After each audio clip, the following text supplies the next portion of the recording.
Well, St. Martin's fans, we're already knee-deep into the Great Northwest Athletic Conference portion of the season. And for fans of both of our teams playing here tonight, well, the sense of urgency is starting to grow. There's still plenty of time to right the ship as we make our way into the stretch run of the season. Well, good evening, everybody, and thank you for tuning in tonight for a happy hour edition, or what was scheduled to be anyway, a happy hour edition of St. Martin's basketball. Alongside Saints Director of Athletic Communications, Austin Burns, I'm Jeff Lucero. Happy to be here with you for the live broadcast from Marcus Pavilion. And, of course, folks, thank you for your patience tonight. We do have referees on hand now, and yes, we will be tipping off now at 6:30. So thanks again for hanging in there with us. Our game tonight, women's basketball action between the Saints and a long-time GNAC rival, the Seattle Pacific Falcons. We'd also like to welcome in any Falcons fans tuning in for the broadcast tonight. As always, it's very nice to have you along with us as well. We will talk matchups shortly, but first let's chat about the home team. And for the Saints, well, they come into tonight's game a little hobbled, both literally and perhaps a bit figuratively as well, having dropped 6 of their last 7 since defeating Alaska here in Marcus Pavilion about 1 month ago. They lost their next 4 before bouncing back with an impressive 86-74 win against Simon Fraser 10 days ago right here in Marcus Pavilion. That win halted a 12-game losing streak to that program that dated back to 2014, but they have since lost their last 2. First, against the same Simon Fraser squad that they had just defeated, and most recently, just an absolute heartbreaker against Western Oregon at home this past Saturday evening. I call it a heartbreaker for one simple reason. The Saints had the lead from the time they scored the first 2 points of the ballgame all the way until 38 seconds remained. After giving up the game's first bucket 41 seconds into the contest, the Wolves trailed for the next 38 minutes and 41 seconds, never even so much as tying the game, then took their first and only lead of the game with those 38 seconds left to play. And it held up as the Saints missed their final 6 shots from the floor, including their final 3 shots after losing the lead, all of them in close near the basket. The 49-47 loss brought the Saints' overall record to 10-8 on the season, and they are now 2-7 in GNAC play. So yes, that one stung quite a bit if you're a Saints fan. Despite the low score, it was such a great game, but it was also one the Saints controlled from the opening tip all the way down nearly to its completion. To let it get away was certainly tough, to be sure.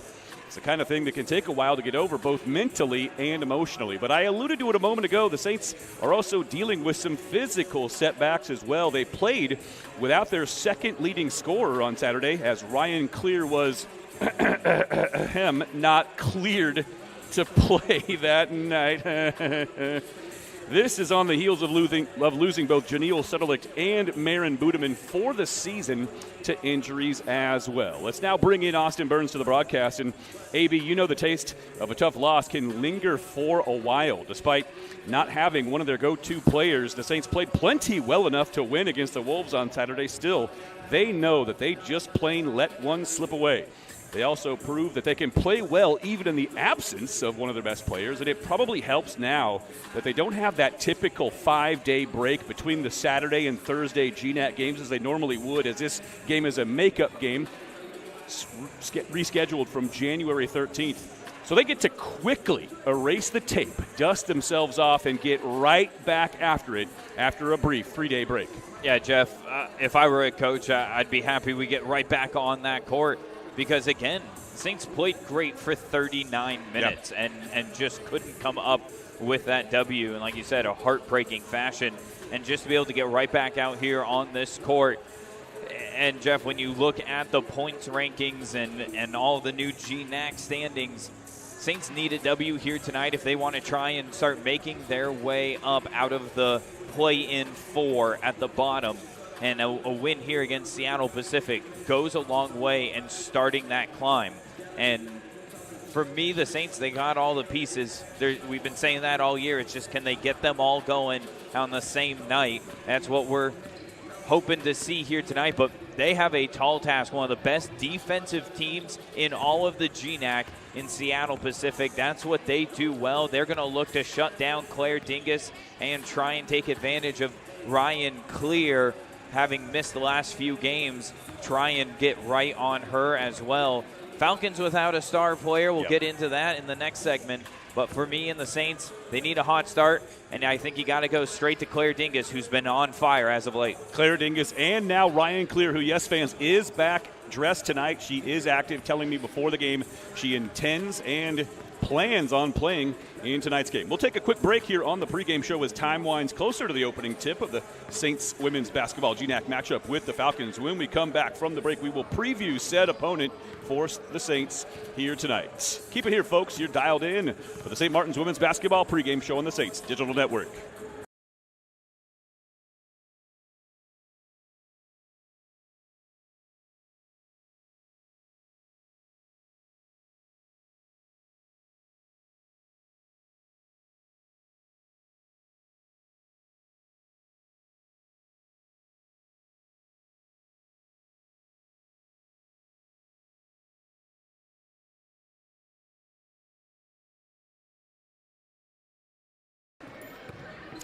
And welcome back into the St. Martin's women's basketball pregame show, and it is time for a quick look at tonight's opponent for the Saints.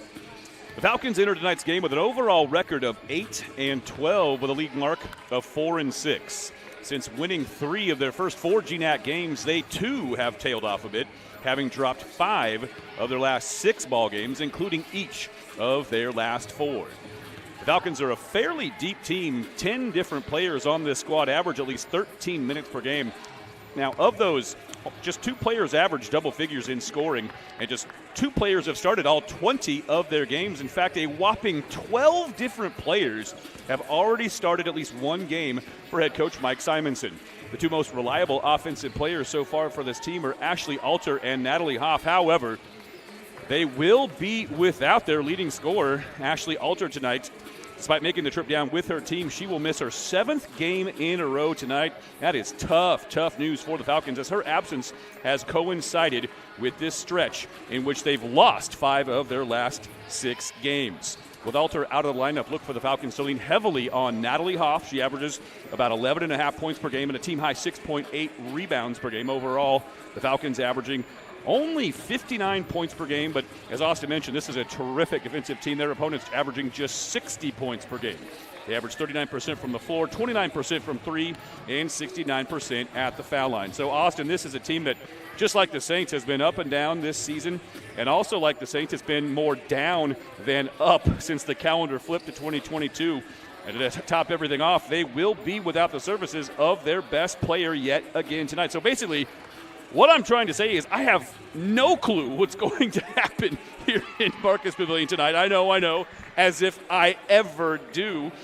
All I can tell you is each of these teams needs a win, and they need it bad. Plus, it's always a wild time when these 2 rivals meet up. This is going to be a fascinating game start to finish. Jeff, talk about some heartbreaking losses for the Saints. Falcons had some too, taking on the Seawolves in their own gym. Overtime loss. They were up by double digits, and the next one couldn't hang on. I mean, one of those would have been a statement win. They had an opportunity to knock off one of the best teams in the country in Anchorage twice. So, for me, Seattle Pacific, they're looking to get that ball rolling. They got a huge week this week with the Saints twice, Western Oregon once.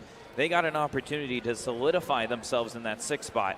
They're a great defensive team. 60 points a game, that's all they allow. I mean, they put up a fierce defense, and I expect to see the Saints try and go straight at them. Seattle Pacific, not a great 3-point shooting team. I'll be interested to see, do the Saints back off and let the Falcons try and prove themselves from beyond the arc? I was actually at the second of those 2 games that weekend against Alaska Anchorage, and yes, they controlled that game for much of that game, which is that Alaska Anchorage is just relentless. It's so hard to keep them down for an entire 40 minutes in a row. One team has dropped 5 of 6, the other 6 of 7. We'll step away for the national anthem.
And welcome back inside Marcus Pavilion. We're just a couple of moments away from tipping things off between these two old venerable rivals from just up and down I-5 apiece. St. Martin's ready to square off against their old pals from Seattle Pacific University. Starting lineups should be on your screen, and one big piece of news for the Saints. We mentioned she's going to play tonight. Austin, Ryan Clear is back in the starting lineup tonight for St. Martin's. And what a difference maker she can be. She's one of the best scorers in the conference. Again, that Central Washington game just really rings out, hoping the Saints can get back to that level with Ryan Clear.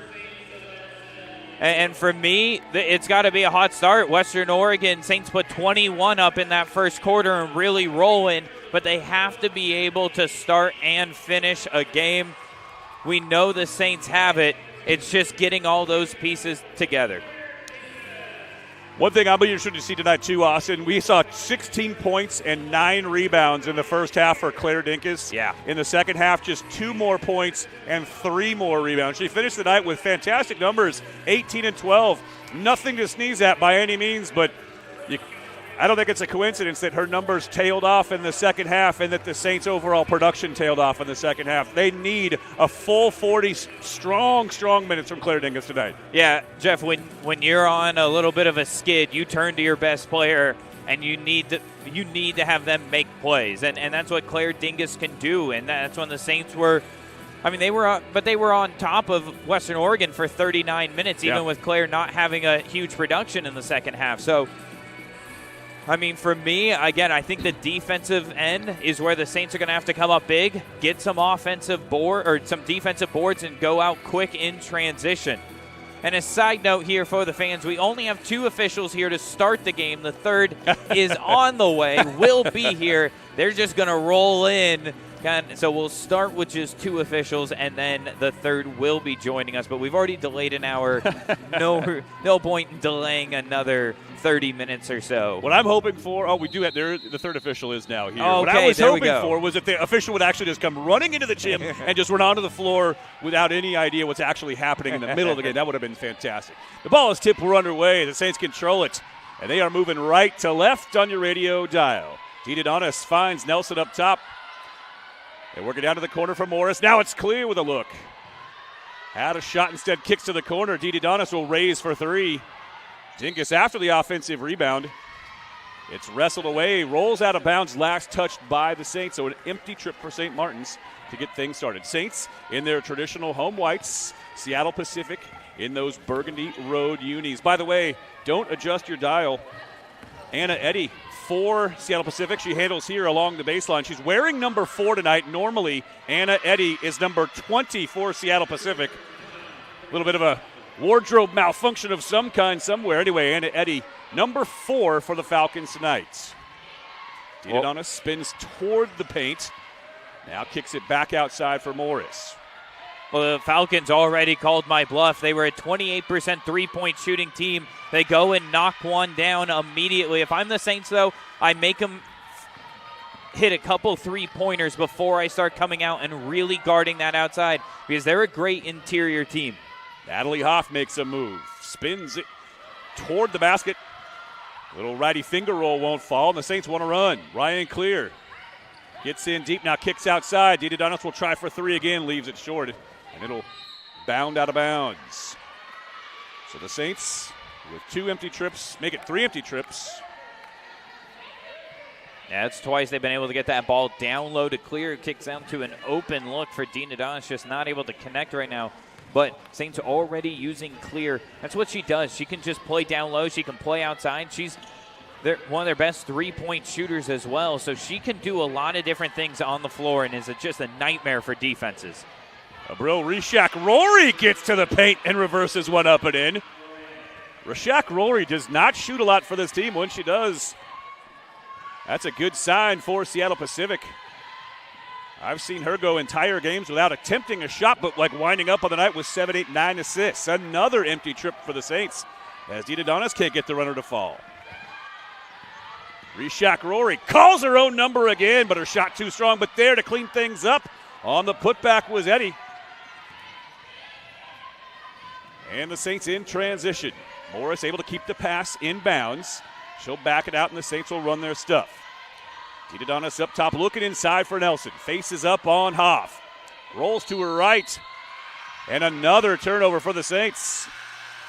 So a very sluggish start to this game for St. Martin's, Austin. 2:20 into this thing. They've turned it over a couple of times, and they've yet to connect on a shot from the floor. Yeah, and I think Christy Martin, if I'm reading lips well, talking to Didadonis, telling her that just get the tempo going more and just trying to move that tempo way faster. Saints need to do a better job of just trying to, in transition, just something like that. Transition 3 for Clear, a little bit too strong, but the Saints get the offensive rebound. Now Didadonis unlucky on her third three-point attempt. Reshak Rory wants to slow things down. Kicks to the corner for Boston. They reverse it back. Now Hoff at the top of the key. Guarded by Louie, who's on the floor now for the Saints. Nearly turns it over. Eddie bounces a pass across the paint. Sets up Rachel Berg. Her layup won't go, but she's fouled. And Rachel Berg will head to the line. And now we'll see what Seattle Pacific does best. Rotating in, kind of like Alaska Anchorage. They just have no problem going to every player on their bench, getting minutes. And again, without their star player in the lineup here tonight, they're going to ask, a couple other players to step up, and especially a team that has struggled offensively in games. When you lose your leading scorer, you need to find another way. Right now, they're getting that ball inside and getting some looks down low on the Saints. So another uniform change to tell you about. Skylar Berry, normally number 32 for this Falcons team. She checks in. She's wearing number 3 tonight. So Skylar Berry, number 3 tonight for the Falcons. And Eddie, number 4. Also checking in was Beth Pettingill. She's down on the low blocks. As the second free throw up and good. And already, Seattle Pacific stakes themselves to the early 7-point lead. Very slow start offensively for St. Martin's. They have missed their first 5 shots from the floor. Clear drives. Looks to her left now, puts her head down and gets to the rack. That shot won't fall. And back comes Seattle Pacific. Hesitation move for Rachel Berg, picks up her dribble. Dumps it back for Berry. Pettingill on the drive. Lefty. Shot high off the glass, won't go. Shanoa Louie the rebound. Quick outlet for Tierney Didadonis. Angles toward the paint, now hands it off for Claire Dingus. Clear. Works right to left. Backs it out. Now Didadonis in front of the Falcons bench. Rolls off the Nelson screen. Thinks about the 17-footer. They bounce it down low for Nelson, but she's held. Skylar Berry whistled for the first foul of the game. So reset the shot clock to 20 seconds for St. Martin's.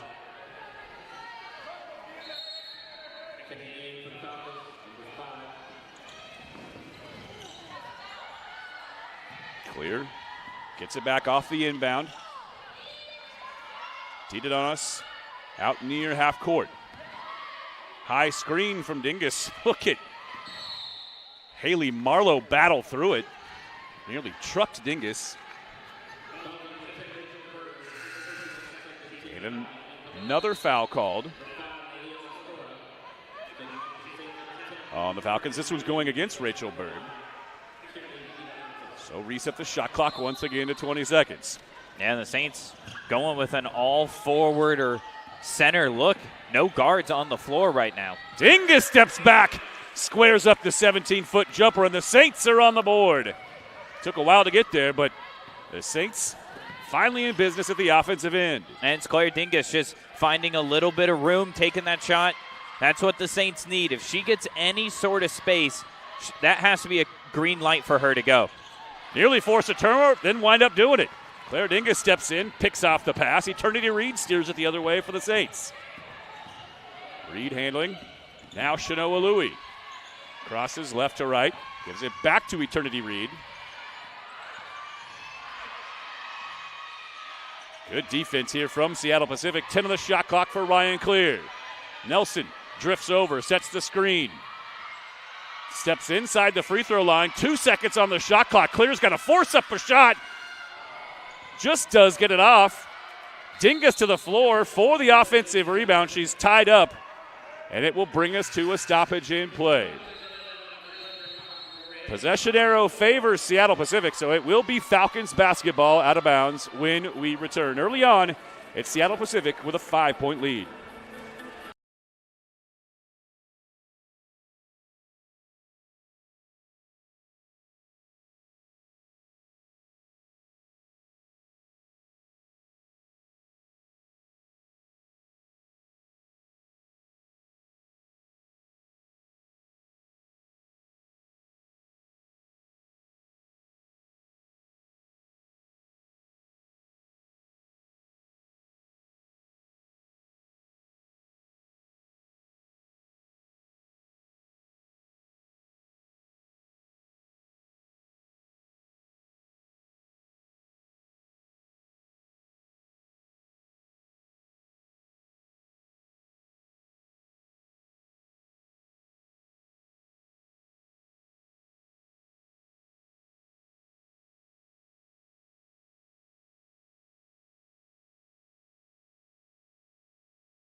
Seattle Pacific with possession and a 5-point lead. However, they are without a number of players. We talked a lot about Ashley Alter and the big hole she leaves in the Seattle Pacific rotation. There are several other players inactive tonight for this Falcons team.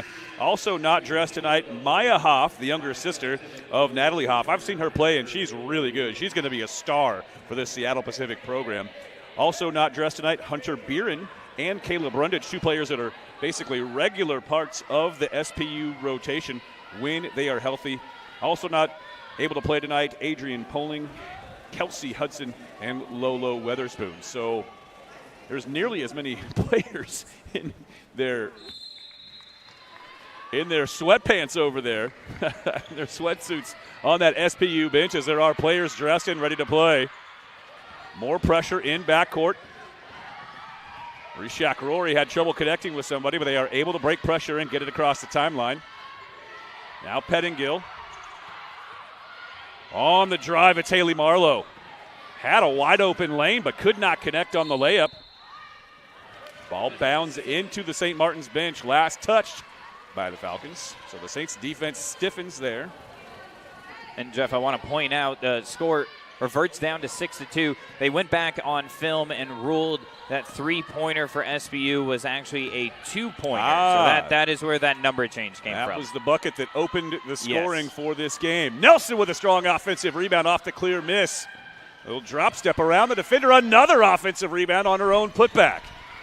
Flips it back outside for Eternity Reed. Now Shanoa Louie will try for three. Leaves that short. Grazes just the front of the iron, and here comes Rishak Rory the other way. Skips to her left. Kicks to the corner. Pettingill will try for three, and that one, both feet definitely behind the line. And it's 9-2 Seattle Pacific. Dingus couldn't handle the pass. She goes to the deck, and out with it is Rishak Rory. Tries to bounce the pass ahead for Pettingill, but Pettingill was already starting to spot up in the same spot from which she had just connected on the last possession. So Rishak Rory unable to thread the pass, trying to lead her teammate to the baseline. Pettingill was like, no, I want it here. I just hit from here. Hit me right here. This is my sweet spot. Well, right now, what Seattle Pacific is doing such a great job with is not allowing the Saints to get any sort of dribble penetration. All of their dribbles so far in offensive possessions are coming from that outside mark. Saints just desperately trying to find something to get that inside action, and there it is. That pass led Nelson all the way under the baseline, under the basket near the baseline. Another held ball, but alternating possession keeps it with the Saints, but just 10 seconds on the shot clock. Josie Matz now on the floor for the first time tonight for St. Martin's. Eternity Reed to inbound. Gets it into Clear. And an offensive foul whistled against Claire Dingus, trying to post up on Caprice Boston beneath the basket. She was just trying to back down her defender and establish position in the paint. That is the second foul whistled against St. Martin's here in the first quarter. And the first on Dingus. Dingus reaches out and just kicks the ball into the crowd. A greenbelt move right there. Boston to inbound. Finds Natalie Hoff, gets it back. Now into the corner from Malia Mastora. Bailey Brennan back to Rashak Rory. Skips down the left side of the lane, now hands it off to Hoff. Steps inside and floats up an 11-footer. Natalie Huff with nice composure. And Seattle Pacific now with an 11-2 lead. Not at all the start the Saints wanted to get off to. No, I mean, again, you're going against one of the best defenses, and they haven't been able to break it so far. And despite the Falcons missing their leading scorer, they're still finding some offensive production. It's exactly what you want if you're Mike Simonson, head coach, just other players getting an opportunity to step up, and they're just doing it on the defensive end, and there it is again. And that's going to be a turnover on the Saints. Jump ball going the other way, or held ball, I should say, going the other way. Got to get yourself out of that one. I'm trying to break myself of that habit. In any event, it is Falcons basketball. Tierney DeDonis comes back onto the floor for the Saints. The five out there, Tierney DeDonis, Ryan Clear, Emily Nelson, Claire Dingus, and Josie Matz. Here comes Caprice Boston. Hands it off for Brennan. They reverse it back. Now Natalie Hoff at the top of the key. Cuts to her left, steps back, fires from the elbow. Bounds off the front of the rim. DeDonis cleans things up. Head up as she crosses the timeline. Kicks to the corner for Josie Matz. Pump fake, now drive, sealed off. Back to DeDonis. Steps behind the line, kicks across for a long two from Claire Dingus, and it rolls around and falls. Claire Dingus has all 4 points for the Saints as we are under 2 minutes to play here in the first quarter. Yeah, Jeff, even though the Saints offense hasn't been able to get it going so far, it's still only a 7-point game. I mean, it's not like Seattle Pacific has been able to break out a 15, 20-point lead yet. So, you know, for the Saints, it's just coming up with a stop here, and there it is, Ryan Clear back in the lineup doing it all. Yeah, Ryan Clear with a clean strip. Spins into the paint the other way. Shot falls off the glass, a little out of control midair.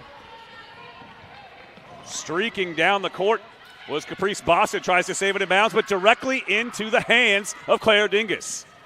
DeDonis gets it back, lets the defender fly past, pulls up for the 12-foot jumper near the baseline. Back-to-back buckets for the Saints, and they claw back to within 5. We're under a minute to play in the first. And the Saints just putting the tempo up there, coming up on the defensive end. That's what it allows you to do. Get out quick before the Falcons can set that pressure D. Caprice, ball above her head, kicks it down low. Nothing doing for the Falcons down low, so they'll try their luck outside.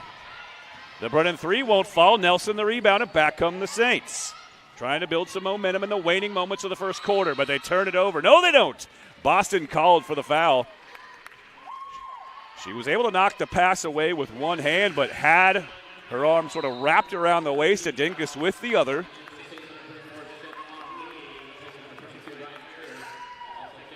Racing back onto the floor for the Saints comes Eternity Reed.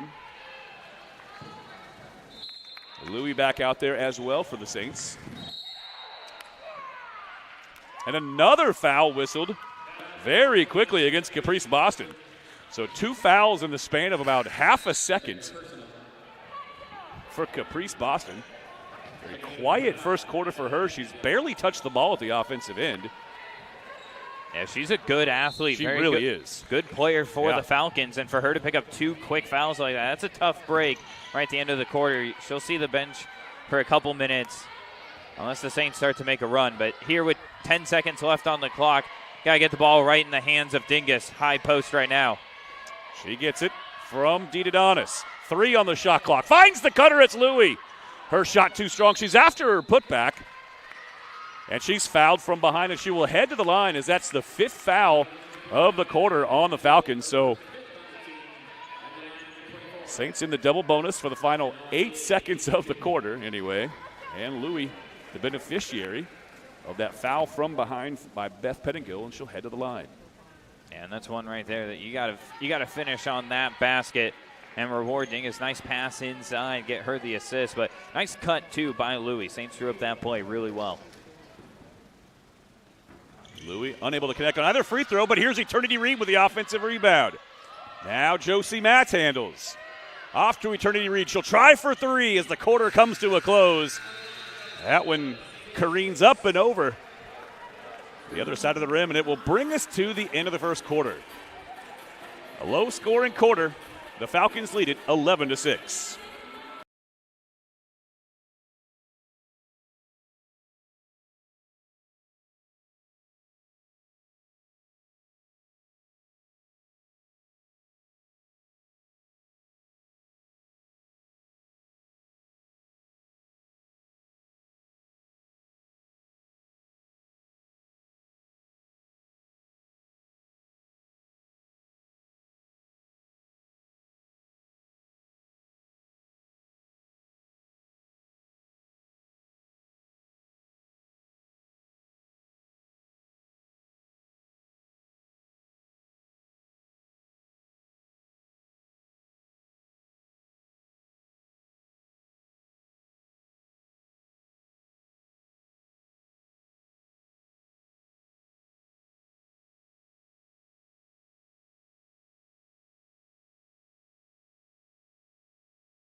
And welcome back into the Saints Digital Network, and there on your screen, the unofficial results of the standings right now. It's a point system. It all got changed up about a week ago, and so these will update every single game. So after this one, what you're seeing on your screen will already be out of date, but Saints right now looking to work their way up, again, to get to that 6th spot to try and avoid those play-in games in the first round of the conference tournament. Seattle Pacific in that 6th spot right now. Yeah, all 10 teams eligible for the GNAC postseason tournament for the first time in conference history. Wave off that shot for Dingus on the offensive foul. Going against Shinoe Louie, that's her second. The first, of course, of the quarter, as we are just underway here in the second quarter. So yes, all 10 teams on both the men's and women's side will be eligible for the GNAC postseason tournament. A big format change. We will have those playing games, as Austin was just talking about, between the bottom 4 teams and both men's and women's basketball. We'll have satellite games held up at Royal Brome Pavilion, the home court for these Seattle Pacific Falcons. As well, the rest of the tournament is still held here in Lacey at Marcus Pavilion. The semifinals and finals will all be held here as originally planned. Getting back to the action, Natalie Hoff. Now Abril Rishak-Rory bounces a pass, intended anyway for Natalie Hoff. Dee Donis there to pick it off. Hands it off for Dingus down low, and Claire Dingus now with 6 of the 8 points for the Saints. Nice little defensive effort from Tierney Donis, and it nets points in transition for St. Martin's. Yeah, and I believe for the Saints, at least 4, maybe even 6 of their 8 points have come off of a turnover. So they're really turning their defense into offense, and their defense just has to keep stepping up to create those opportunities and hopefully get that momentum going here on the offensive end. Natalie Hoff punches home a mid-range floater. Back to a 5-point game. Dingus starts her drive, picks up her dribble. Shot clock winding down. Dee Donis on the drive. Gets close enough to the rack anyway where she can dig in deep. Lays a shot off the glass, and Tierney Donis now with 4 points for the Saints. Yeah, it was one of the few times the Saints so far have been able to break the Falcons' defense with the dribble and get to the glass. Dee Donis did a nice job of staying with Abril Rishak-Rory, but she did a nicer job of finding a teammate. Dumps it off for Rachel Berg, cutting toward the glass, and she lays it in. The offensive flow starting to pick up a bit. Morris tries to bounce it back outside after the triple team collapses on her. Here's Berg in transition. Nearly travels, she did. Wave off the basket. That was close. That was awful close anyway to being a legal Euro step type move. I do think the other foot sort of dragged across the floor. It looked like the toe of the second foot was still sort of skittering across the court.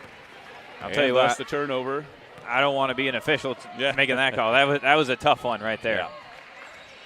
Yeah. 15-10 our score. Here's Morris. Ball above her head. Dumps it off for Eternity Reed. She's sealed off. Looking for some help. Finds Nelson. Reverse it back into the hands of Ryan Clear. Angles toward the basket. Cut off there as well. Man, the Seattle Pacific D is no joke. They just guard you, don't they? Now Didi Donis on the drive. Wild shot, no good. It did graze the rim. But Eternity Reed is unable to keep it from the ball from sliding across the inline. And just talk about that Seattle Pacific defense. I mean, when they played Western Washington last week, who's one of the best teams in the country, they held them to 59 points, even though the Falcons came up short. Just goes to show you how good the Vikings are. But Seattle Pacific, again, holding one of the top offenses in the country to just 60 points in that game. Great defense here from Eternity Reed. First on Pettingill and then on Berg on the switch. Now Berg sets up for a three with some space. And a loose ball foul. No, not a loose ball foul. This one, a hold being whistled against St. Martin's. Well, that's a tough call for Eternity Reed. She had played spectacular defense during that possession on not one but two different Falcons players. But after the rebound, gets called for the hold, so reset things for the Falcons at their end with 20 on the shot clock. Mastora works her way around to the top of the key. Now pulling up just inside the free throw line, Beth Pettingill. Her shot won't go. And Skylar Berry pleads her case, but that was pretty clearly right off of her out of bounds. Not much of a case worth pleading there. Well, the Saints here on this offensive possession going horns. Emily Nelson, though, even though I don't think she's gotten into the scoring ledger yet, she's doing a great job down low, 4 rebounds. And again, I think that was the turning point for the Saints against Western Oregon. When she fouled out of the game, it really felt like Western Oregon's offense was finally able to connect into place for that final minute. Rachel Berg finds Mastora beneath the basket. Work it back up top. Now Berg hands it off for Pettingill. 14-footer will go. And the Falcons back to a 7-point lead as we near the 6-minute mark of the first half. Didi Donis to Clear in the corner. Now Lauren Morris, one dribble. Skips it back for Clear. She'll try for 3. Way too strong. Nelson after it and able to corral it. There you go. There's Emily Nelson again. I think we got maybe some blood. Lauren Morris holding her nose.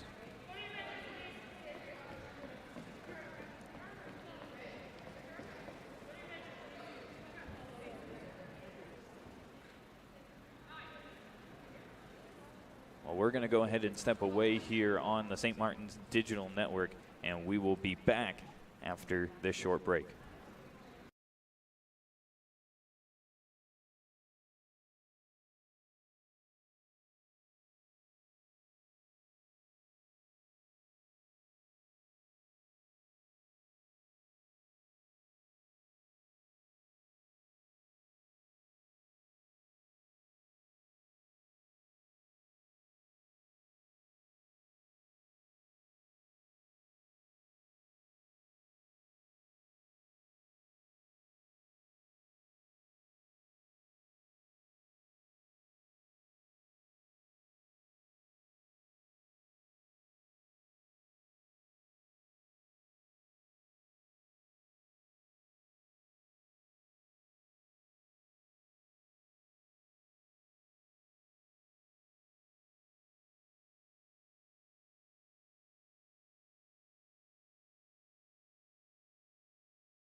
So 17-10 is our score inside Marcus Pavilion. Austin, we've got another basketball game brewing tonight in the world of St. Martin's basketball. What can you tell us about the men's game?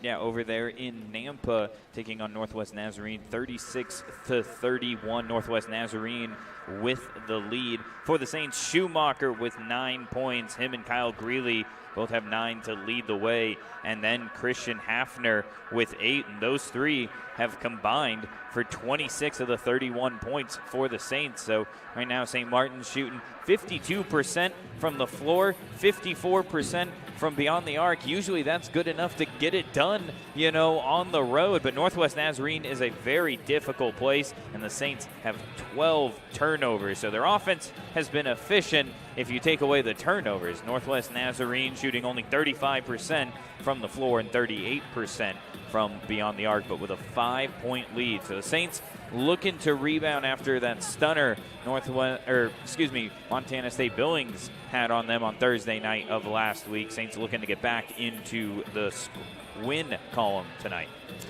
And at our game, Saints struggling from the floor. Their shooting woes continue. Just 5 of 21 to start this game, 23.8%. They have been unable to connect on any of their 7 3-point attempts. Saints are +4 on the glass, but they've also turned it over 8 times in the game's first 14 minutes and 12 seconds. For Seattle Pacific, they're shooting 7 for 16 from the floor, 44%. 6 turnovers of their own. By the way, in case you're wondering what the stoppage in play is about, looks like the referees had gone over to take a look at the monitor to see whether there was any sort of flagrant foul type action. Lauren Morris was helped off the floor under her own power, mind you, but she did require a little bit of extra assistance getting off the floor. Looks like she had maybe absorbed some contact above her shoulders. We're not exactly sure what happened. Neither Austin nor I saw what had happened. In fact, we were completely stunned when we were talking off air. We thought that perhaps the officials had blown things dead because they thought perhaps that the errant shot from St. Martin's had touched the rim, so they blew it at about the time that they would have gone over to maybe look at a shot clock reset. That ball clearly did not touch the rim, so the ball, that was never what they were stopping the game for to discuss anyway. So, and after the discussion, there has been a flagrant foul whistled against Seattle Pacific's Skylar Berry. That's her second. And Dingus will step to the line to shoot 2 foul shots. Yeah, they called an intentional foul on Berry. So Saints will take the opportunity here to start closing the gap. And as if Claire Dingus needs more opportunities to add to that stat sheet. Well, Dingus good on both free throws. Give her 8 points. So 8 of the Saints' 12 points so far coming courtesy of Claire Dingus. Skylar Berry will step off the floor, replaced by Natalie Hoff after getting her second foul. Matz finds Dingus, steps back, and into a 16-foot jumper. That one falls off. Natalie Hoff, the weak side rebound for the Falcons. 5.5 to play here in the first half. The Falcons have let it basically wire to wire here. Hoff skips to her left. Now Berg in the corner. Can't get much going. Pettengill guarded by Dingus. Crosses her over. Totally stuffed. Now Marlowe on the drive. Her shot blocked by Eternity Reed. And with no one controlling possession, that results in a shot clock violation. So a strong defensive effort. They absolutely stoned Seattle Pacific at their end of the floor. Yeah, Saints help side defense really good on that possession, taking away the cuts towards the basket, and the Falcons just got that ball in the corner and nowhere to go with it. Dingus also has nowhere to go. Again, Seattle Pacific flexing at the defensive end of the floor. Now Nelson in the high post, back to the basket. Waits for Matz. She starts her drive, picks up her dribble, 4 on the shot clock. Dingus may have taken the extra step. Shot sails out of bounds anyway. And that'll bring us, I believe, to a stoppage in play, or will it? Yes, I believe so. It is a media, and teams haven't been alerted. There they go. Radio. Well, with 4:36 to play, the Falcons still lead it by 5.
Welcome back inside Marcus Pavilion. Remains a 5-point game. That's where we were at the end of the first quarter. It still sits at a 5-point bulge for SPU. They've got possession. Rashak Rory steers it across the timeline where she's met by Ryan Clear. Moves to her left. Now Anna Eddy on the drive.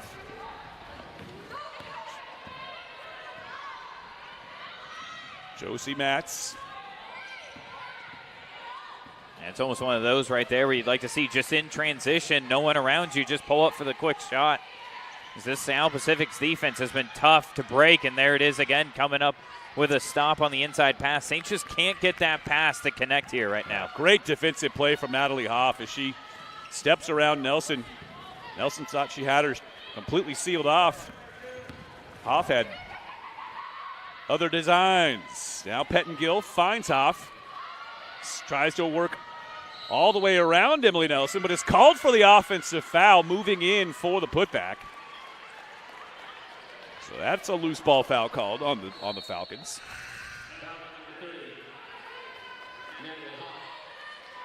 Neither team has gotten it going at the offensive end at all tonight. We have played to a virtual standstill here in the second quarter.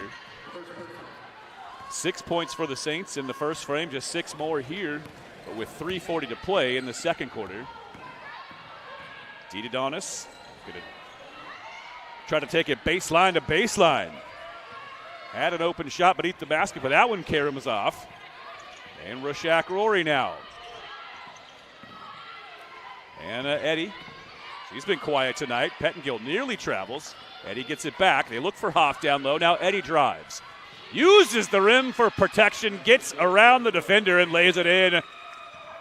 I said she was quiet a moment ago. She was pretty loud on that drive. That was a heck of a move from Anna Eddy. Yeah, it's a nice job of using space, the baseline, clear yourself out, and then go right around the defender down low. Nice offensive possession. Well, Saints had something cooking there at their offensive end. Had a nice little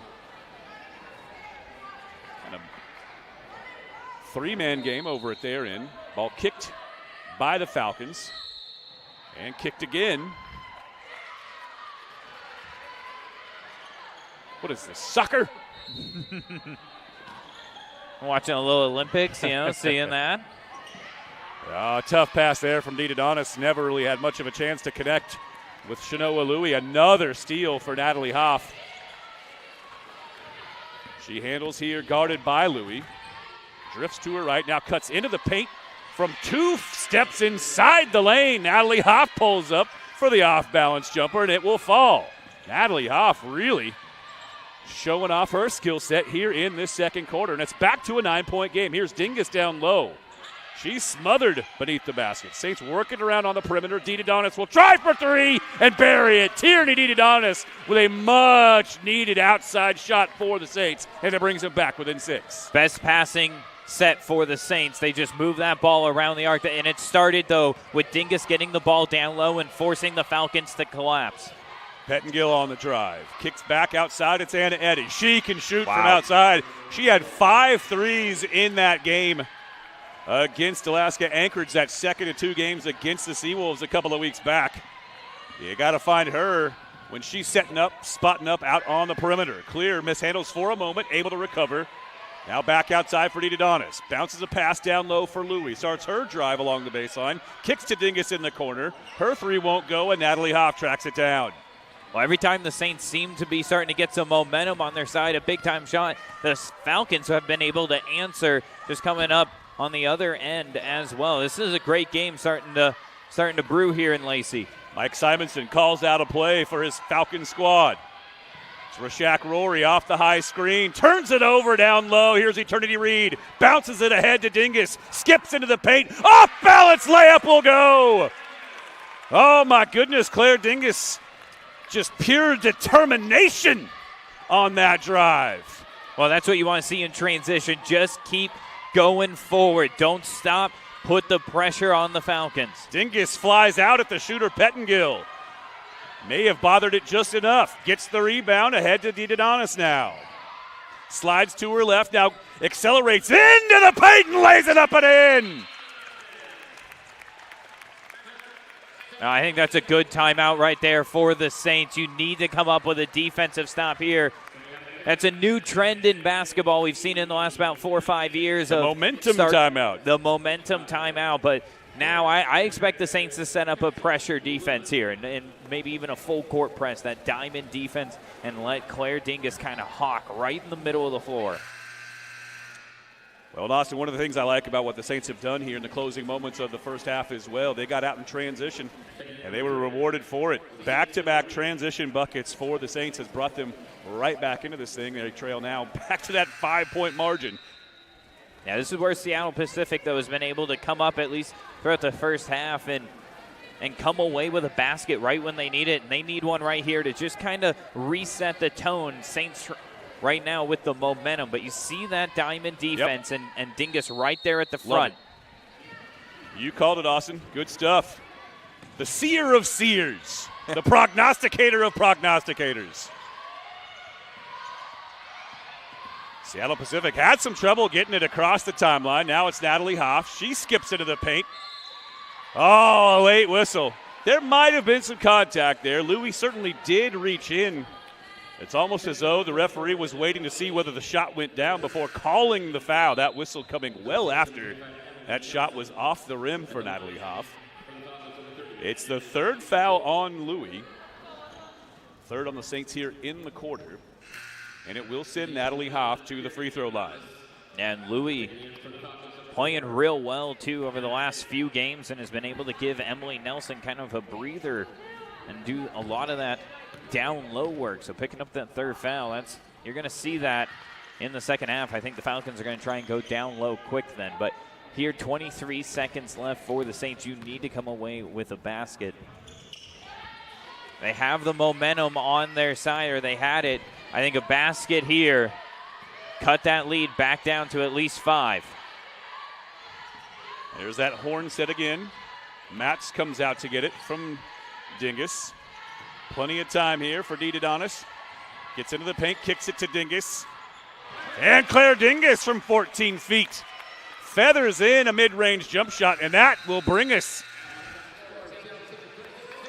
to our halftime break. So it was a 5-point lead for the Falcons heading into the second quarter. It's a 5-point lead for the Falcons heading into halftime. Folks, we'll take an extended break here on the broadcast, but please rejoin us in about 12 minutes' time for a look back at first half stats and a look ahead to second half action between the Falcons and the Saints on the St. Martin's Digital Network.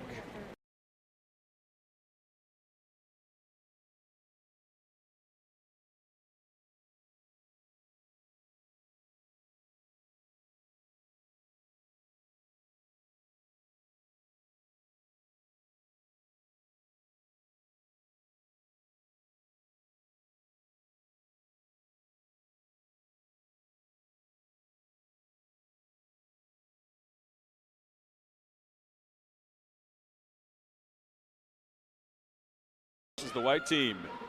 Number 24 going to jump things up against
And welcome back inside Marcus Pavilion for the Saints the Saints women's basketball halftime show. We were just watching the Saints men's team play over at Northwest Nazarene. We snuck a quick peek at some men's action over in Nampa between the Saints men's team and the Nighthawks. Northwest Nazarene currently with a 7-point lead. Another men's result to give you if you're an SPU fan. This is good news, although you're likely, of course, already aware of this. The men's team knocking off Western Oregon earlier tonight. How about that run that the men's team went on to get things going? 23 unanswered right out of the gate. 23-2 lead on the Western Oregon Wolves, and that held up 76-65, the final score. We've got one other women's game in progress tonight in the conference, Alaska Anchorage at Western Oregon. That game tipped off at 5:15, or so we believe anyway. That score has yet to go final, or anyway, the GNAC website just not yet updated. Anyway, back to our game here. And we had what can basically be described as a defensive stand off of sorts. The Saints shooting just 31% from the floor. They were lagging behind in the 20s for much of this game, able to string some buckets together there down the stretch in the second quarter. 9 for 29 from the floor. Just 1 of 9 from 3. They're 2 of 4 at the foul line. They've got 16 boards in the first half, 10 turnovers. Just one player in double figures for the Saints. In fact, just 2 Saints players have scored at all. Claire Dingus has 12. Trinity Dodonis has the other 9 for St. Martin's. For Seattle Pacific, they shoot 43.5% from the floor, 10 of 23. They're 2 of 6 from 3 and have made all 4 of their free throw attempts. They had 8 turnovers in the first half, 14 rebounds of their own. Leading the way, Natalie Hoff. We talked about her in the pregame show that in the absence, of course, of Ashley Alter, they would definitely need a big performance from Natalie Hoff, and they are getting one. So far, 8 points, 5 rebounds, and 2 steals, rather. She leads the team in all 3 of those categories. She's been on the floor for 15 of the team's 20 minutes. Several other players into the scoring column. And Eddie's got 5. Pettengill's got 5 of her own. 4 more for Rachel Berg. So Seattle Pacific getting it done from several different players. Only 2 Saints, Austin, have scored points in the first half for this team. Yeah, obviously the easy answer is the Saints need to find a way to get some other players going, because right now if you're the Falcons, that game time or halftime game plan was to shut down Claire Dingus and try and make it as difficult as possible on her to keep scoring. And if I'm the Saints, right now Seattle Pacific has only attempted 6 threes out of 23 attempts. Again, Seattle Pacific about 28% three-point shooting team. If I'm St. Martin's, I start buckling down, I think, inside and tempting them to shoot more of those threes. I think that is how St. Martin's can kind of get those boards and quickly get out in transition. That is when Dingus and Didonis have been able to score, has been in the transition game. Some of the good news for the Saints is that Ryan Clear not just able to play tonight, but was in the starting lineup, and she's got a full workload. She played 19 of the 20 first half minutes. That's the good news. The bad news for Ryan Clear, she was not able to connect on any of her 7 shots from the floor. So Ryan Clear scoreless so far in this game. But certainly encouraging that she is back to full strength after missing Saturday's game for the Saints. That 0 for 7 won't hold up for much longer. Ryan Clear, much too talented a player. She will start getting some shots to fall before too long. The leaner near the baseline goes for Anna Eddy, again wearing number 4 tonight. Adrian Poling, the normal person that wears that number for Seattle Pacific, unable to play. Now, this is an interesting call going against Emily Nelson. I was certain they tagged Natalie Hoff for leaning on Nelson, or at least holding her back as they tried to bounce a pass into the post. And on that entry pass, they actually whistle Emily Nelson for the offensive foul. So 2 quick fouls in the first 35 seconds of action here in the third quarter, whistled against St. Martin's. Natalie Hoff crosses over and hands it off to Caprice Boston. Saints did a nice job on her defensively in the first half. The D1 transfer from Northern Arizona University. We'll talk a little bit more about that if we have the opportunity. Hoff has it taken away. It's Didonis on the run out. No look pass to Lauren Morris at the other end. Great to see Lauren Morris back on the floor, and great to see her running the floor in transition for the Saints. Well, and Dean Adonis, great job there. Never even looked, just knew where her teammate was, and that forces the defender to commit fully to her. In the moment the defender commits, easy pass, easy basket. And again, it's the Saints getting offense off their defense. Long rebound comes out to Dingus. Kicks it ahead to Dean Adonis. Skips to her left and looks for her teammates. It's Morris flashing free along the baseline. But there's a pass back up over the top for Clear. Now Dean Adonis whips a pass to the corner for Claire Dingus, who starts her drive methodically. And Emily Nelson called for the loose ball foul. I think they're actually going to call it jump a held ball. Yeah. All right. Well, I'll take that. That looked like much more a foul than the first one. In any event, keep it at the Saints in on the alternating possession. Morris whips the pass inbounds to Dean Adonis. Pulls up. Now an offensive foul going against Emily Nelson. So, all that for nothing. Yeah, when you get a post player who sets a screen like Nelson did at the horn set right there at the top of the key, either you got to roll off of that screen and pull it for a quick shot if that defender the defender in the paint pulls forward. And if she doesn't, that leaves then Emily Nelson with a full head of steam going right towards the basket and no ball coming to her. That's going to be that's a hard one for a post player to get around. The defender's just going to be in the right place. Speaking of players heading to the basket, how about Caprice Boston on the drive? At the other end, Ryan Clear's shot knocked away by Natalie Hoff.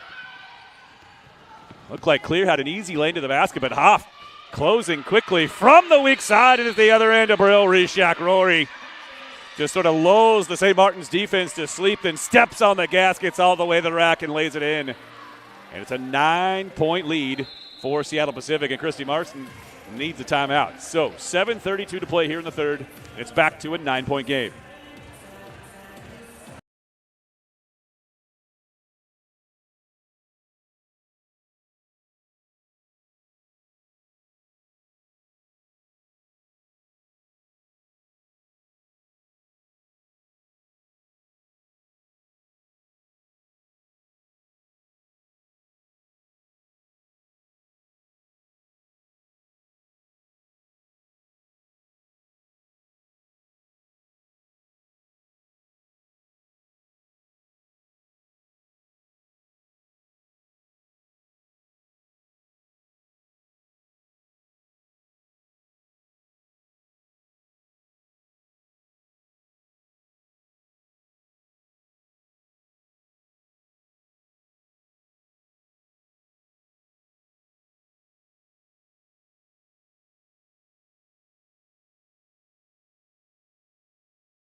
So inside Marcus Pavilion, it's a 9-point lead for the 8-12 Seattle Pacific Falcons over the 10-8 St. Martin Saints. We do have one other final now to give you. The only other game in the GNAC tonight on the women's side of the docket. St. Alaska Anchorage makes their way down to Monmouth and knocks off the Wolves 73-65. So no great shocker there. Perhaps the final margin of victory a little bit of a surprise. Now Morris on the drive. Peels around Claire Dingus. Now Clear looking inside for Louie. Faces up on Natalie Hoff out near the three-point stripe. Reverse it back for Dingus. Kicks to the corner for Ryan Clear. Gets up into the air, drives, gets to the rack and lays it in. Ryan Clear into the scoring column. I mean, if you're not going to call her for the travel, then she'll just get to the rack and lay it in. Yeah, by any means necessary. Yeah, Ryan Clear will take that one for sure. And again, after a little bit of rust, I think, just kind of getting back into game form. But there's SPU. Every time the Saints seem to get something going, they come back with a dagger. Anna Eddy, such a good outside shooter for this team. Look at Lauren Morris spin into the paint. Sets her feet, kicks outside for Clear. Plenty of time on the shot clock as Morris goes to work. Little give and go. Louie in too deep, kicks it back for Clear. 8 on the shot clock now. And Clear starts her move. Hesitates, now works her way around the defender. Layup won't go over Eddy. And Rashak Rory steers it the other way for the Falcons, who are back to a double-digit lead. 35-25, 6 to play in the third. Natalie Hoff guarded by Louie. Steps back, mid-range jumper, no good. Lauren Morris comes away with it. Double-handed pass ahead to Claire Dingus in transition, but Natalie Hoff there again. She is stuffing the stat sheet tonight. Natalie Hoff, a spectacular performance to this point for the Falcons. Yeah, nice job running down the length of the court, staying with Dingus, and she had a tough look there with Clear also right behind Dingus, and Clear was starting to fade out towards that corner. And that's the right defense, though, in transition. Stay in the middle of the paint and come up with that stop. Natalie Hoff, just such a good player, does so many things well for this Falcons team. Now Louie posted up. Didadonis looks inside for Louie again. Bodied up by Skylar Berry. Skip pass back across for Lauren Morris. She'll try for three. No good. Saints keep it alive. Louie's jersey was grabbed pretty hard there by Berry. We play on. Now Dingus moves things back to the center of the floor. That pass behind Morris. She retreats to get it. Now into the paint. Off balance and off the glass. Lauren Morris is bullying her way into the lane. And she gets the tough leaner to fall. That was a hard-earned basket. Seattle Pacific's defense there was rock solid until the very end. But there it is. Answer right on the other end. The Saints just have not been able to come up with a couple stops after a made basket. Yeah, good hard screen there from Skylar Berry. That freed Pettengill up just enough. Now Didadonis steps into a 15-foot floater. And Berry hauls down the rebound for Seattle Pacific. And they'll, for the moment anyway, slow things down. Berry, Pettengill, now down low from Malia Mastora. Goes right at Eternity Reed, but Eternity Reed holds her ground and then earns the foul. Skylar Berry tried to tie her up and instead commits the foul, and I believe that'll bring us to a stoppage in play. So the lead still sits at 10 for the Falcons with 4:26 left in the third quarter.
(37-27) the score. Saints basketball as we get set to resume action. Austin, we talked a lot about the Seattle Pacific defense. They have done a fantastic job just getting into the Saints shooters, just guarding them all over the floor. So far, the Saints still just shooting 31% from the floor in this game. Yeah, and Seattle Pacific, they've bend but don't break right now. Saints have been able to get that lead down to about 5 on multiple occasions. Just haven't been able to crack through yet. And with this defense and how Seattle Pacific plays, a 10-point lead, that can, you start looking up at the clock sooner than you normally do against most teams because they can lock down and almost get a steal there, but a foul committed. That's, fortuitous call for the Saints. They nearly had the turnover, and if they were unable to corral the loose ball, Malia Mastora commits the foul. That's the second here in the quarter on the Falcons. Didadonis retreats back to midcourt. Scoops the pass to Eternity Reed. Louie sets the screen. Reed sets her up. Off balance, Louis tried to wrap a pass around along the baseline. Yeah, I think with how tough it's been tonight to get that interior passing, when you get that screen and get the ball right there to the top of the key, I think if the Saints could knock down a shot or two, that's going to force the SPU defenders to come out more, which then opens up more of those cuts towards the basket underneath. 5 on the shot clock for Didadonis. Crosses over right to left, gets into the paint. Thought there was going to be a foul called as Haley Marlowe reached in, but apparently just got all ball.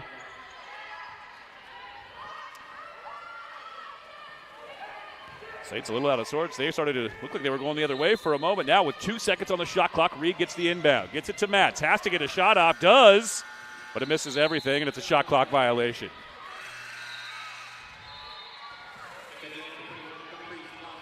Well, more good defense from Seattle Pacific. They just don't let up at that end of the floor. And credit Mike Simonson and his staff. Saints get a turnover there, now looking to go the other way. But Simonson and his staff, they preach on that, and they come up every single night. There is not a game where Seattle Pacific is off on the defensive end. They are always locked in, and credit that one to the coaching staff having the team prepared. Dingus off the screen. Sizes up the 17-footer. That falls, and it's back to an 8-point game.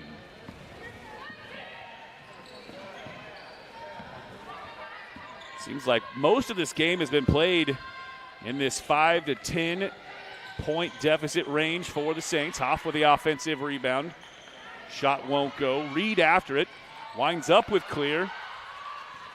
No numbers for the Saints, so Didadonis will back things out for a moment. Let her teammates catch up. Now Dingus, a long 2 on its way. That one a little bit short. Eddie the rebound. Mastora cut off by Clear, but finds Mastora. Haley Marlowe will reset the Falcons' offense. Drifts to her left. Goes right past Claire Dingus. Gets to the rack, lays it up, no good, but she's fouled hard. Claire Dingus got clipped somewhere in there. She comes up favoring her left knee. It was excellent play from Haley Marlowe. Dingus just leaned a little bit too far one way, and Marlowe took advantage. And she's good on the first of 2 free throws. Yeah, Jeff, for me, I just want to go ahead and, she's having a great game. There's no denying it. Natalie Hoff has really stepped up without Alter in the lineup. And, 8.7 rebounds, 2 steals, and 2 blocks so far. I got a feeling she's ending with a double-double here tonight. But she's just been doing a lot of work down low, coming up with those big boards because, again, the Saints are scoring off of turnovers and off of those rebounds. And Hoff's done a nice job to bottle all that up. At the Saints end, Didadonis does a nice job skipping off the screen from Dingus. Sets herself up for the 17-foot cast. Saints need to stop. 2 minutes to play here in the third quarter. Hoff on the drive. Rolls right up over the top of Didadonis, who absorbs the contact and draws the offensive foul. That is the stop the Saints needed. Yeah, it is right there. Again, every time the Saints seem to come down with a basket, that defense needs to step up. And Didadonis, she stepped in front of a charging Hoff, and that's a pretty brave thing to do. Hoff very strong. Didadonis now bringing the ball up across the midcourt. And I think it's going to be a look for Dingus mid, and there she is. Turns, faces up on Boston. Triggers from 18. It just does lip out. And the rebound covered up by Malia Mastora, and here come the Falcons again. Rashak Rory slides to her right, now finds Hoff in the high post. Back to the basket, goes to work on Reed. Eternity Reed swats her shot. 10 feet out of bounds behind the baseline. Eternity Reed ain't having it. That's good back-to-back defensive possessions for the Saints, but they need to come up for a third time here. But this is, watch out, Claire Dingus, this is where she loves to come on the back and try and get a steal. 15 seconds on the shot clock. Didadonis knocks it out of bounds. Angling for some help from the referees. Smile on her face. Just love that scrappy determination from Tierney DeDonis. Just never shuts off that motor. Guards Rashak Rory here. Now Morris on her on the switch. They kick to Eddie for the three. Had a great look at it, but leaves it a little bit too strong. Dingus the defensive rebound. Pass ahead for Lauren Morris. Pulls up from 14. Leaves it short. Rebound Mastora. The Saints just continue to struggle. When they've had opportunities to chip away at this lead, they have yet to be able to get it done. Now Rashak Rory crosses over. Matt's on the hedge, picks her up. Now Hoff in the high post, height advantage on Morris, gets inside, fouled from behind by Ryan Clear, and she'll head to the line. And there's Hoff again.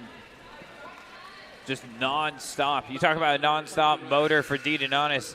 Same for Hoff, just getting down low in the paint. Even though the Saints have been able to get the best of her the last two possessions, Hoff just doing it all down low. The Saints have done a nice job on her defensively here in the quarter. She's scoreless in the third. Remains so after her first of two free throws. Rims out. She has had a fantastic game for this team.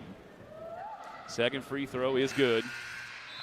So give her 9 on the game. One player in double figures for Seattle Pacific at this point. It's Anna Eddy.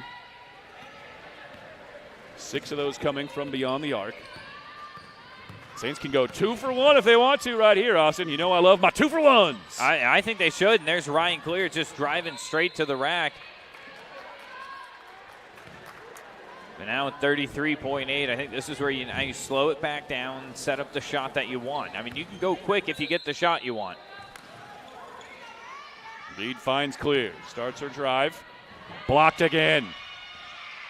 Tough night for Ryan Clear continues. Caprice Boston hands it off behind her to Rashak Rory. Now flies in. Now Rashak Rory will tee up a three. That too strong. That was a quick shot for Seattle Pacific with the shot clock off. The Saints, if they want to, can hold for the final shot of the third quarter. 5 seconds here is Ryan Clear. Crosses right to left. Spins into the paint. Gets to the rack. Shot won't go. Morris after the rebound. A lot of contact, no call. And that will bring us to the end of the third quarter. Seattle Pacific maintains a 9-point lead as we head to our fourth and final quarter of play.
Seattle Pacific has led this game throughout. They enter the fourth quarter owners of a 9-point advantage against the Saints. Remember, Seattle Pacific has lost 5 of 6. The Saints have lost 6 of 7. Something has got to give. Can the Saints battle back in these final 10 minutes of play? It is Falcons' possession to open things up. Eddie alone beneath the basket. Matz comes over to defend her, but not quickly enough. And the largest lead of the game now for Seattle Pacific. A fantastic possession to open the fourth quarter. Yeah, it was just a miscommunication on the Saints defensive end, wide open. DeDonis in traffic. A couple of steps inside the free throw line. Can't get that to go. Falcons turn it over. Here comes Matz breaking out. Angles toward the basket. Gets to the rack. Lays it in. Josie Matz, head full of steam, makes her way into the paint. Galloping all the way. And a huge transition bucket off the turnover for the Saints. Yeah, that's been the one thing that's really been working well for the Saints, and now they get another errant pass. And I think if the Saints can come up with a bucket here, I think you now maybe start to look at setting that press, that diamond zone, and just trying to force Seattle Pacific to speed this game up and start getting their tempo disrupted. Falcons losing focus across those last two possessions. Can the Saints make them pay again? DeDonis finds Matz.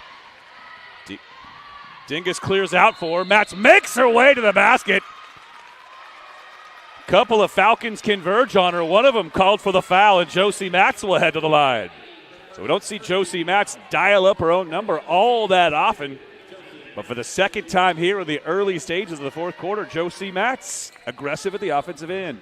Yeah, and when Claire Dingus quiet third quarter, Saints are going to need some other players to start stepping up. And Josie Matz just right there. The last two possessions have just been head down right towards the iron and trying to make plays. Josie Matz, the D1 transfer from the University of Portland. 4 points here in the first 75 seconds of the fourth quarter for the Saints.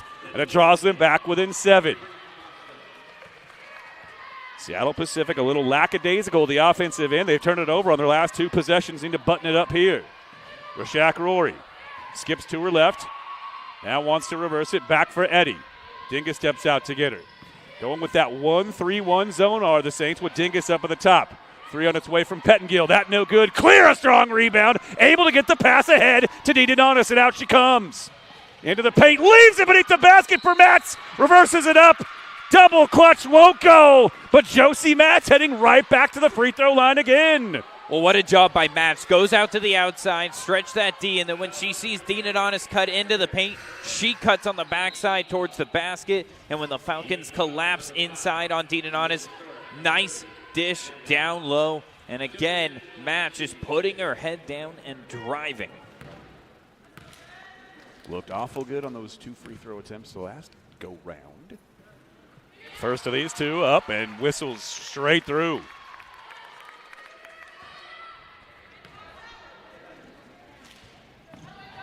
So Matz providing a huge spark for the Saints off the bench here in the fourth quarter, and Mike Simonson wants a timeout. A 6-0 run for the Saints. It's that dreaded 5-point advantage for Seattle Pacific. Can the Saints break through?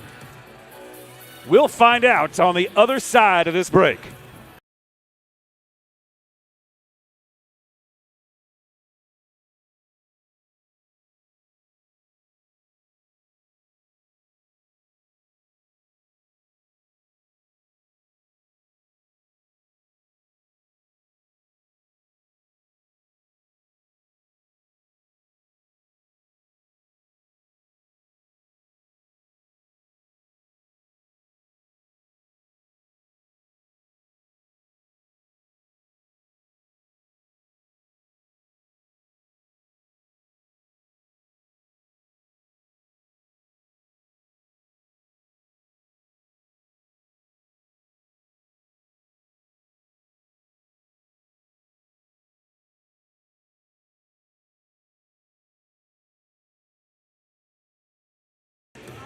(42-37) score. The SPU Falcons have led this game start to finish thus far.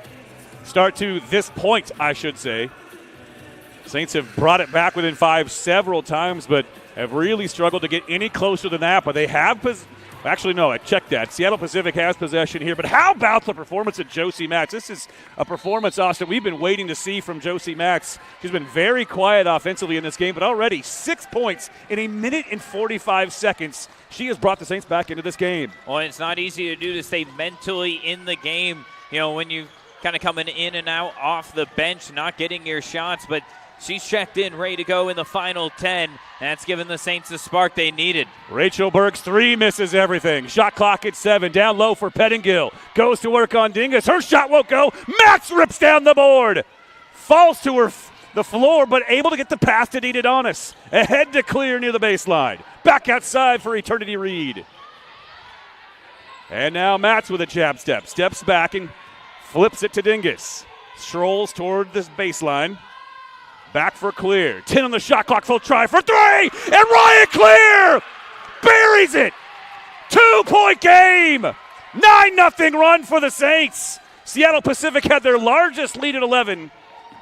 Clear, who has struggled mightily from the field all night, buries the 3, and it's a 2-point game. Well, exactly, and you love that. You're 1 for 13 from the field, never getting discouraged. You know how talented Clear is, and she just steps into a huge shot. But there's SPU once again coming up with a basket when they need it. Unheralded, Malia Mastora, but it's Dita Donis in transition the other way. Her 3 a little bit too strong. What a play in traffic for Malia Mastora a moment ago. That stems the tide. Back to a 4-point game. Now she'll try for 3 from the short corner. No good. Matt's after it. Able to tap it to herself. Has Dingus on her left. Gets it to her. Gets it back. And now Dita Donis reverses to Clear. Clear angles in just inside the free throw line. That shot bangs off. Rebound, Pettengill. Oh, my goodness. A 2-point game a moment ago after Clear drilled that 3, but the Saints empty trips on their last 2 possessions, and Pettengill steps into a 3. And it's a 5-0 run for Seattle Pacific to answer the 9-0 run for the Saints. Oh, he said bend but don't break for the Seattle Pacific Falcons. And again, they bent to the breaking point, but again, coming up, and here is the defense making life incredibly hard for Dingus. The double team takes it away. And just like that, the momentum has swung directly back in the direction of the Falcons. Berg in the corner. Waits for the cutter. It's Pettengill. Gets to the basket, lays it in.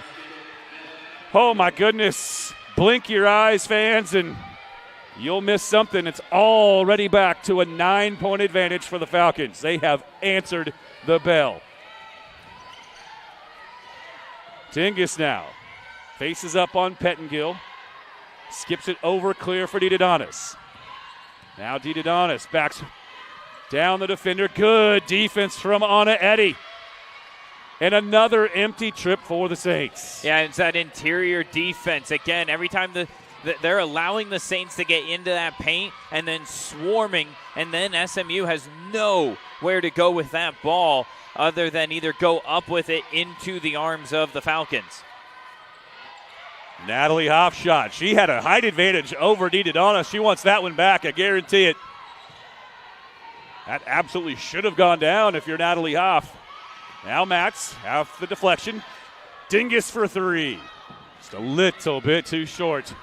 And another one and done. The Saints are not getting to the offensive glass either, Austin, these last several possessions in which they've gone cold from the floor. Yeah, and I think they were a little bit tired, so a good timeout. I think both sides, a lot of up and down running.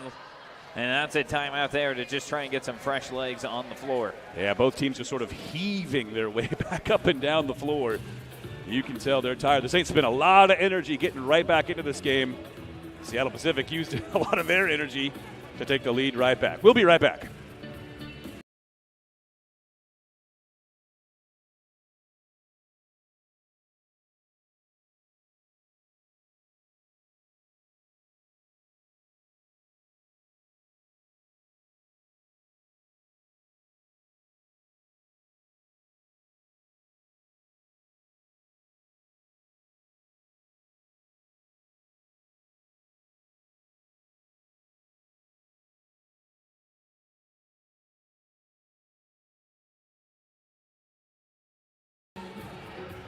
Well, 49-40, Austin, and we're talking off air that the Saints just landed their biggest body blow of Seattle Pacific, knocked them square in the mouth. But then the Saints just, in working their way all the way back from 11 points down to 2, absorbed a big body blow of their own as Seattle Pacific came right up off the mat and knocked St. Martin's back to the deck. Yeah, and again, doing it all without Alter on the floor. The Seattle Pacific team, they know how to lock down and get it done, and they're doing it on the defensive end. The Saints coming up short a couple possessions, and then they've had some gritty inside baskets. And there's another one right into the chest of Lauren Morris. I believe that was Mastora who picked up the basket. Yeah, it looked like Morris hesitated just enough. She wasn't quite sure if her feet were in the restricted area or not. She was in good position to draw the charge there, but you could sense that just that slightest bit of indecision winds up moving off her spot just enough. So the and one, and it's a 10-0 run now for the Falcons as we near the 4-minute mark of the fourth quarter. Desperation time for the Saints is right around the corner. They need a bucket, and they need it now. Matz tries to shake a Brill, Reshak Rory. Angles a pass inside, it's picked off. Saints turn it over. They have gone cold after trimming the lead down to 2. Yeah, and this is where the Falcons will start to use that clock to their advantage and start draining the shot clock, limiting possessions. Saints, though, nearly coming up with a steal. They need those. To the corner. The three won't fall for Boston. Nelson covers up for the Saints, and Josie Matz on the move. And a timeout called by Christy Martin to get Tierney DiDonna Sinclair Dingus back onto the floor for this possession. Yeah, I took the words right out of my mouth. That was a good timeout. Get the best two offensive players on the night for the Saints. Again, they have combined for 25 of your 40 points, so you need them on the floor here. And you got to draw up a play. Saints need a bucket on this possession. I don't think there's any other way to put it when you're playing a defense like SPU. You need to start converting on almost every single attempt now down the floor, because they're going to start playing the math game of, and we just keep taking 30 seconds each offensive possession. It's going to be hard for the Saints to get back into this one. Yeah, Saints shooting woes do continue. They're shooting still just 30% from the floor and 15% from deep. That three from clear a few moments ago that brought the Saints within 2 was just their second on the night. And it felt like for all the world that the Saints had fought right back into this game. They got a huge spark to start the fourth quarter from Josie Matz. Lead had swelled to its largest of the night at that point. 11 for the Falcons. They got it down to 2. That lead just like that back up to 12. And an offensive foul whistled against Shanoa Louie. That's her 4th.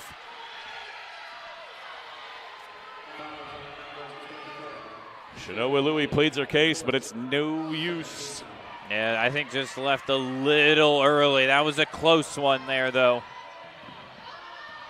That's just the second foul on St. Martin's. Anna Eddy from the deep corner knocks down the 3. The run continues for the Falcons, and now they lead it 54-40.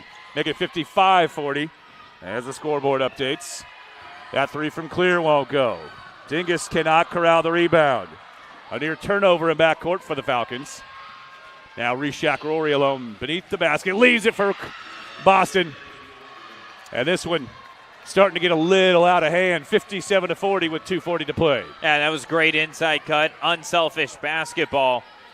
And Seattle Pacific really starting to feel it. And now they'll start to slow the game down. Simonson coming out almost onto the court to slow it down. Start using up every second of that shot clock. 15 unanswered points here in the closing moments of the fourth quarter for Seattle Pacific.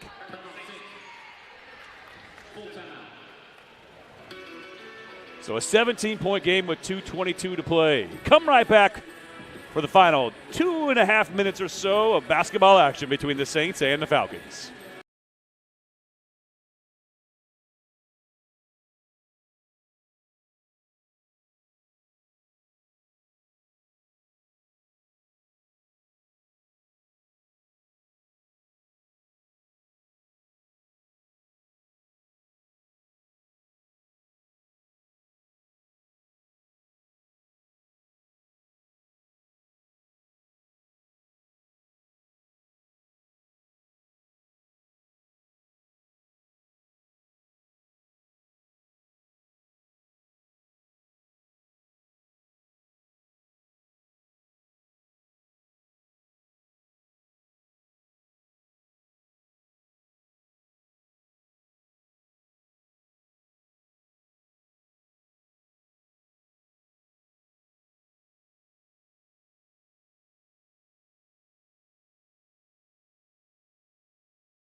Well, Seattle Pacific, they lead it 17, and while we were away, the referees getting together and assessing a technical foul against the Saints. Tierney needed on us, so we'll open up action here out of the timeout with Natalie Hoff at the free throw line for the Falcons.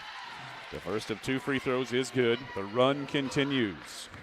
Yeah, Jeff, I think people are going to look at the final score of this one and think Seattle Pacific, had full control. But this was a close game all game. I mean, both sides battling, and the Saints, again, had it down to just 2 points. Seattle Pacific has just gone on an absolute hot streak here. And again, you know what this team reminds me of is a couple years ago up in Alaska Anchorage, this team went all the way. Seattle Pacific went to a conference tournament where they eventually fell to Billings, but both those teams just caught hot right there at the end, and it was Seattle Pacific with their defense, which allowed them to really stifle a lot of offenses. They gave Alaska Anchorage some good runs for their money. They should have come away with at least one of those games with a W. This Seattle Pacific team, this is a huge week for them, and this is a good start.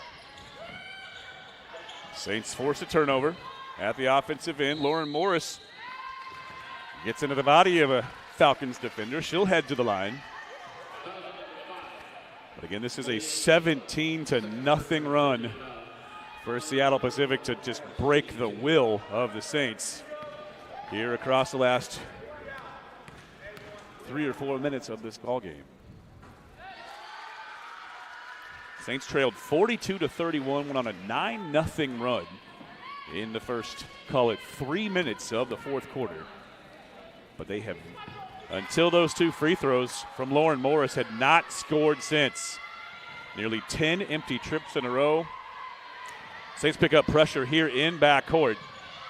Boston whips it across to Anna Eddy. They get it across the timeline.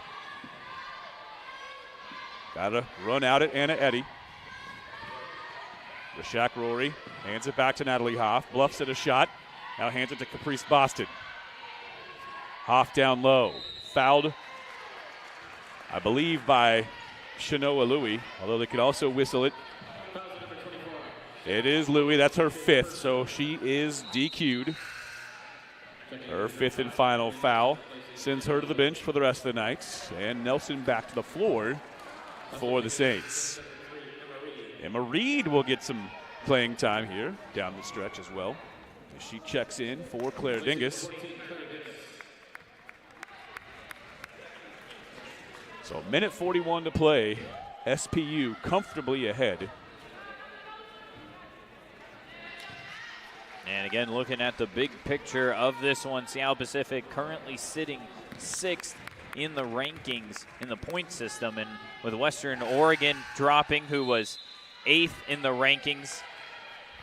This will allow Seattle Pacific to kind of start getting a little bit more edge, but they got 2 big games this week at home. They'll take on Western Oregon on Thursday and then St. Martin's again on Saturday. So Seattle Pacific, this is an opportunity this week here to kind of solidify that 6th spot. And if you're the Saints, I think it's one of those where you look and Saints were right there. This was a close ball game for 35 minutes, and just a late run by Seattle Pacific, is going to be the headliner, unfortunately. But, for St. Martin's, it's how do you start getting those other pieces all connected? Again, we talked about that a lot in the pregame show. Of Saints have them.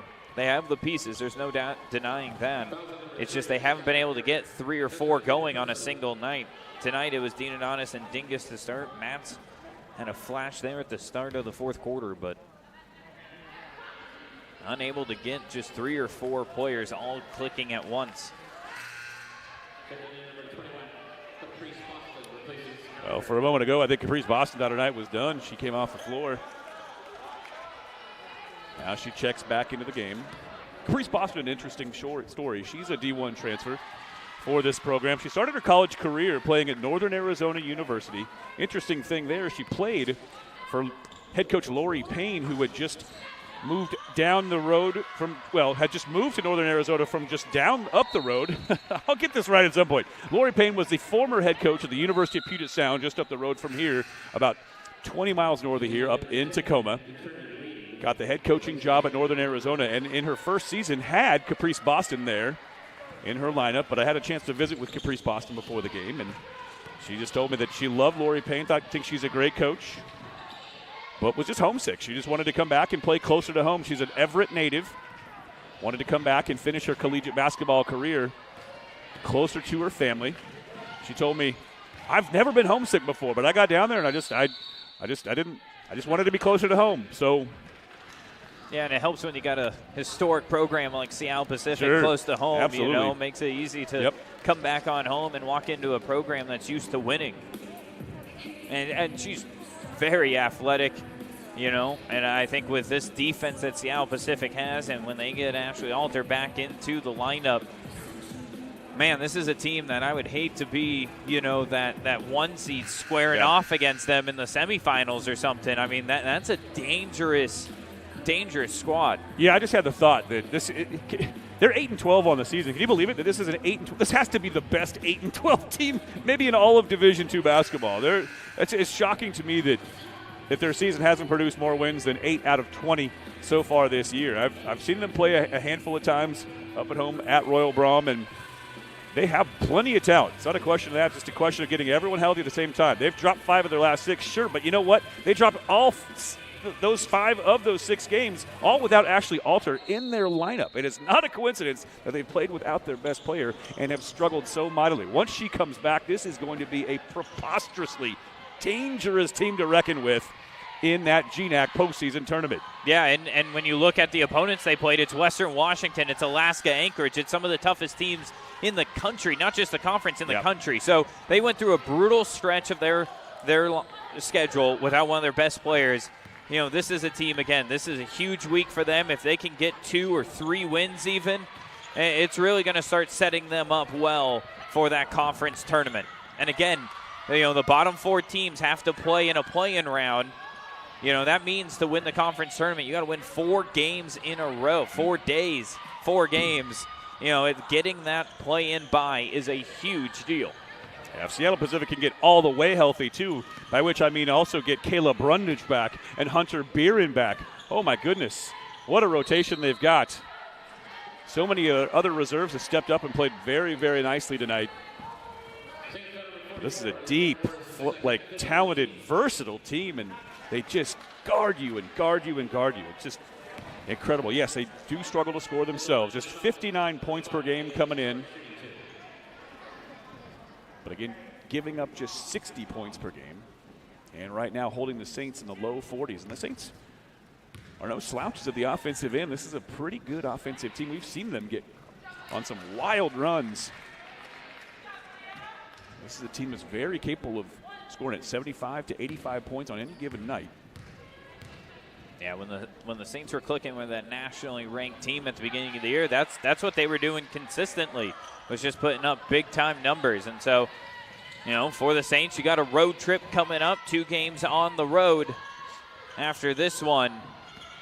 Going to have to start, trying maybe some new looks on the offensive end, just trying to get something going. But hat off to Seattle Pacific. They were stellar here tonight, especially on the defensive end.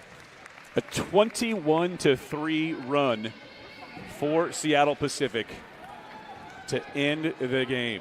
The Saints were trailing by 11, got the lead down to 2, and from there, Seattle Pacific just locked in and locked down. They win it going away 63-43.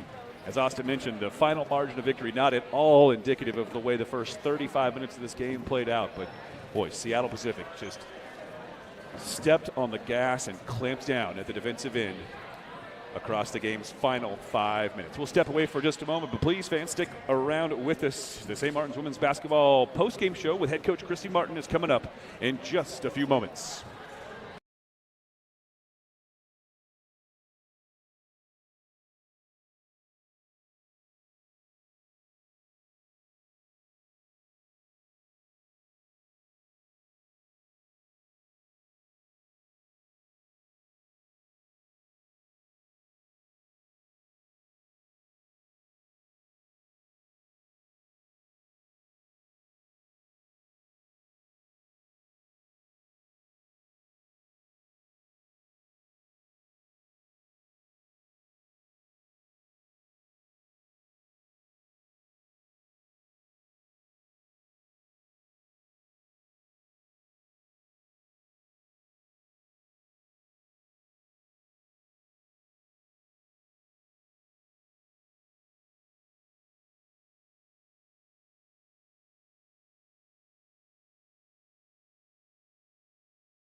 And welcome back inside Marcus Pavilion for the St. Martin's Women's Basketball postgame show. And as always, we are joined by head coach Christy Martin. And coach, man, this was such a wildly back and forth game for so much of it. And then in the fourth quarter, you got a huge spark off the bench from Josie Matz, who just roared to life. Just had a total coming out party for you. And she keyed a huge 9-0 run that brought you all the way back within 2 points. It was... Talk about the performance you got from Josie Matz off the bench to start that fourth quarter. Yeah, she did a great job, and she was able to push the ball a lot and get into the seams and create really, really well for her teammates. But then when she'd let go of it, it'd come back to her, and she was able to get to the paint again and create some offense for herself, which was really nice. I thought that was the kind of the spark that we needed. We just made some defensive decisions late that probably weren't as that we probably shouldn't have.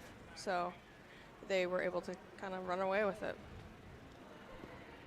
Well, this is a very tough Seattle Pacific team, and they were shorthanded tonight. But have you ever seen a better 8-12 team in your life? I for the life of me, we were talking about it toward the end of the broadcast. I mean, they're 8-12, but my goodness, they're just loaded with talent all over the floor. It's amazing to me that this team has reached 20 games with just 8 victories. But really and truly, is there a better 8-12 team in all of Division II basketball than this SPU team? Yeah, I mean they're just a very, very good defensive team, and so they're somebody that's going to get better and better each and every game, and it's evident in their close games that they've been playing. I mean they nearly knocked off Anchorage, and they played fabulous against Simon Fraser. So they just have it really, they have it figured out, and we haven't yet, but I know we're gonna figure it out, and I'm very confident in that, and I'm confident in my kids, and I know we're way better than what we played,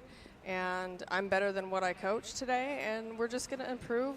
That's all we can do. That's all we can do is improve and work on it, and we can't hang our heads. Tomorrow's the new day. We've got to head to Montana tomorrow and play Thursday in Billings, and this isn't a team that pouts or cries or whines about things. We just haven't figured it out. I mean, we figured it out really early. We had a great, early season, and it was fun, and we were able to score really at will. And now we've hit some roadblocks, and we just haven't overcome them. And, I'm confident we'll figure it out. That's the only choice that we have, is just to keep moving forward. Well, let's talk about that Billings game here for just a moment. As you mentioned, you do have to make your way over to Montana tomorrow for that game on Thursday, so not a lot of rest, not a lot of downtime between tonight and your game on Thursday. You've already seen Billings once this year. What kind of adjustments do you want to make against a very good Billings team who's off to a really surprisingly spectacular start to their GNAC season? Come on, Jeff. You think I'm going to tell you what adjustments we're going to make right now? Fair, okay. I mean, closely guarded state secrets. Yeah, hopefully we can put the ball in the hoop. I mean, we've just been struggling to score so much, and our really good shooters are getting good looks. I mean, we're just not converting, and I just don't think that's going to happen again. You have these games where there's a lid on the hoop, and we've had quite a few. And so I'm just really optimistic and hopeful that we can come out of this and take the lid off. Well, Coach, we know you don't have a whole lot of time between now and the time you guys board the bus and make your way over to Montana, so we'll go ahead and let you get on down to the locker room and get that scout going for the Montana State Billings game on Thursday. But we want to wish you a safe travels on the way there and back, and best of luck over there in Billings against the Yellow Jackets on Thursday. All right, thank you. Thanks, Coach.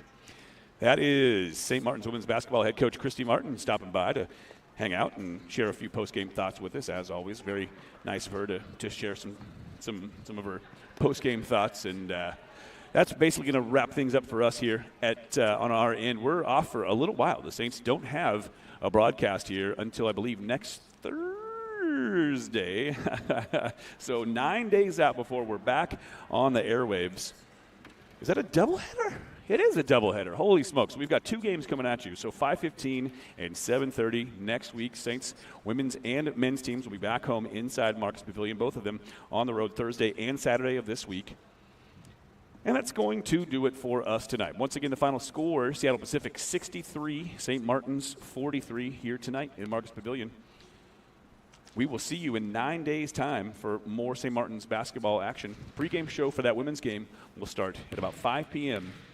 a week from Thursday. So, on behalf of Austin Burns and our executive producer, Sydney Henderson, and everyone else in the athletic department here at St. Martin's, this is Jeff Lucero signing off. We'll see you in 9 days for more Saints basketball here on the St. Martin's Digital Network. Good night, everybody.